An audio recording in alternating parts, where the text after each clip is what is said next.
জয়গুরু। ভালোবাসার জাল। প্রসঙ্গক্রমে শ্রী শ্রী পিতৃদেব বললেন, যারা ঠাকুরকে মনে প্রাণে ভালোবাসে তাদের কেউ খারাপ কিছু করলেও খারাপটা ভালো হয়ে যায়, অকল্যাণ করতে পারে না।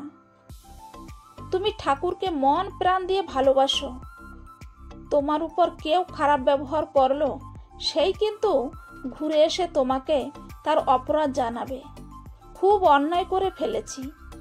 তুমি ঠাকুরকে মন প্রাণ দিয়ে ভালোবাসো বলে তার প্রভাব পড়েছে ওই অপরাধীর উপর, তার হৃদয়ের উপরও তোমার প্রভাব থাকবে। একেই বলে হৃদয় জয় করা। তাই বলে ভালোবাসার দ্বারা সবাইকে জয় করা যায়। ভালোবাসা একটা নিখুঁত জাল। ইষ্টের প্রতি তোমার অকপট ভালোবাসা, ইষ্টের প্রতি ভালোবাসার জাল ফেলে দাও। জাল ফেললে যেমন সমস্ত মাছ ধরা পড়ে, তেমনি ইষ্টের প্রতি ভালোবাসার জালে সবাই ধরা পড়ে। শ্রী শ্রী পিতৃদেব।